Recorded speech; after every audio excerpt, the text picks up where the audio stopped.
अस्सलाम वालेकुम। उम्मीद करता हूँ आप सब खैरियत से होंगे।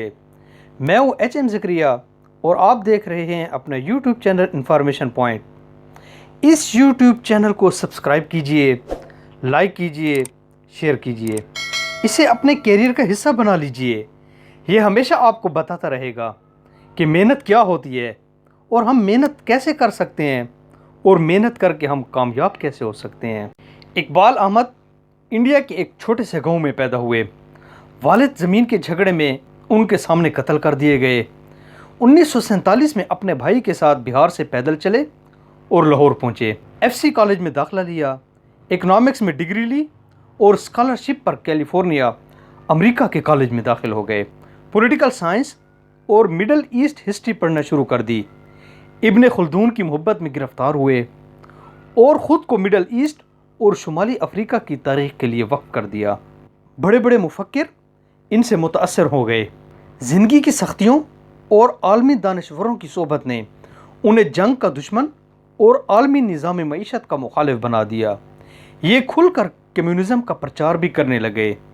ये पूरी दुनिया में लेक्चर देते थे और लोग इनका टिकट ख़रीद कर लेक्चर सुनते थे।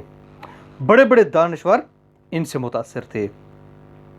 मियाँ नवाज शरीफ 1997 में इकबाल अहमद को पाकिस्तान ले आए और उन्हें textile institute of technology Pakistan का सरबराह बना दिया। नवाज शरीफ ने उन्हें इस्लामाबाद में प्राइवेट और ख़ुद मुख्तार यूनिवर्सिटी बनाने के लिए ज़मीन भी अलॉट कर दी। ये इब्ने खुल्दून के नाम से पाकिस्तान में खुल्दूनिया यूनिवर्सिटी बनाना चाहते थे। हुकूमत ने उन्हें चार्टर दे दिया। इकबाल अहमद ने काम शुरू कर दिया, लेकिन बदकिस्मती से बड़ी आंत के कैंसर में मुब्तला हुए। उनका ऑपरेशन हुआ और ये ऑपरेशन के दौरान ही 11 मई 1999 को हार्ट अटैक से इंतकाल कर गए। इकबाल अहमद का ये सारा बैकग्राउंड सिर्फ एक वाक़या सुनाने के लिए किया। इकबाल साहब 40 साल बाद पाकिस्तान आए और ये इस्लामाबाद में रिहाइश पजीर हो गए। एक दिन उनके एक दोस्त ने उनसे पूछा, आप पाकिस्तान में रहते हुए अमेरिका, यूरोप और मिडल ईस्ट की कौन सी चीज़ मिस करते हैं? ये मुस्कुरा कर बोले, अच्छी गुफ्तगू। पूछने वाले ने हैरत से अर्ज़ किया, क्या मतलब? ये बोले, दुनिया जहाँ में पढ़े लिखे लोगों के पास गुफ्तगू के बेशुमार मौज़ूआत होते हैं, लेकिन पाकिस्तान में अनपढ़ हूँ या पढ़े लिखे हों, रेडी वाला हो या ऑफिस में बैठा बॉस हो, उनके पास सियासत और स्कैंडल्स के अलावा कोई मौजू ही नहीं होता। आप जिस भी महफिल में बैठ जाएं और कोई भी मौजू छेड़ दें, वो महफिल चंद मिनटों में सियासत और सियासतदानों के इर्द गिर्द घूमने लगेगी और लोग इस पर घंटों गुफ्तगू करते रहेंगे और इस गुफ्तगू का हासिल वसूल भी कुछ नहीं होगा। दुनिया भर में लोग आइडियाज़ पर बात करते हैं, लेकिन पाकिस्तान में हर जगह हर महफिल में शख्सियात आइडियाज़ की जगह ले लेती हैं। चुनांचे पाकिस्तान में अच्छी गुफ्तगू को मैं मिस करता हूँ। इकबाल अहमद ने आज से 25 साल कबल हमारे मुल्क की नफसियाती हालत पर खूब तबसरा किया और ये सूरत हाल सोशल मीडिया, फेसबुक और व्हाट्सएप से पहले के पाकिस्तान की थी। अल्लाह ने इकबाल साहब पर बड़ा करम किया। ये सोशल मीडिया की ईजाद से पहले ही दुनिया से रुखसत हो गए, वरना ये आज पागलों की तरह फिर रहे होते। हमारे मुल्क में वाकई अच्छी गुफ्तगू का खौफनाक कहत है।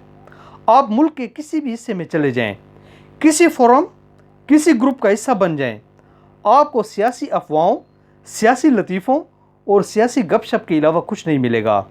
और आप अगर किसी तरह सियासत से अपनी जान छुड़ा भी लें तो आप मजहबी गुफ्तगू के तालाब में गिर जाएंगे और वो सारी बात भी सियासी गुफ्तगू की तरह गैर मुसद्दक़ा इतलात और वाक़यात पर मुश्तमिल होगी और पूरा मुल्क बोलने के खप्त में मुब्तला है। हम में से हर शख्स रोज़ाना 3 से 4 करोड़ लफ्ज़ बोल कर सोता है। इंसान बोलने वाला जानवर है। ये इजहार करता है और इजहार के लिए आइडियाज़ होने चाहिए। आइडियाज़ के लिए मालूमात और इल्म दरकार होता है और इल्म मालूमात के लिए पढ़ना, घूमना और घूमने पढ़ने वालों की लोगों की सोबत में बैठना पड़ता है और ये हम करते नहीं। लिहाजा फिर हम क्या सुनेंगे और क्या सुनाएंगे? हम क्या गुफ्तगू करेंगे? अच्छा आइडिया, अच्छा ख्याल कहाँ से आएगा? हम क्या गुफ्तगू करेंगे? इसलिए इस मुआशरे में इल्म मालूमात और अच्छी गुफ्तगू का कहत है। चुनांचे इस कमी ने हमारे मुआशरे में अच्छी गुफ्तगू का बहरान पैदा कर दिया है। अच्छी गुफ्तगू के लिए ज़रूरी है कि खुशामद और तहसीन में फ़र्क रखा जाए। खुशामद झूठी बात और तहसीन पुरखलूस बात हुआ करती है। लोगों के साथ बात करें तो उनकी ज़रूरतों पर बात करें और उनकी तकमील का रास्ता बनाएं। हमेशा दूसरों के नुक्ते नज़र को समझने की कोशिश करें। लोगों में दिलचस्पी लें। इस दुनिया में हम सबको सबसे जो आवाज़ अच्छी लगती है वो हमारे अपने नाम की होती है। यही वजह है कि जब भी हम नया पेन लेते हैं तो सबसे पहले इससे अपना नाम लिखते हैं। लिहाजा लोगों को अच्छे अच्छे नामों से पुकारा करें। इससे मुआशरे में भी बेहतरी आएगी और आप ख़ुद भी मुतमईन ज़िंदगी गुजारेंगे। अगर ये आपको वीडियो पसंद आई है तो आप इसे किसी न किसी के साथ शेयर ज़रूर कीजिएगा। ये इंशाअल्लाह किसी न किसी को फ़ायदा ज़रूर दे जाएगी।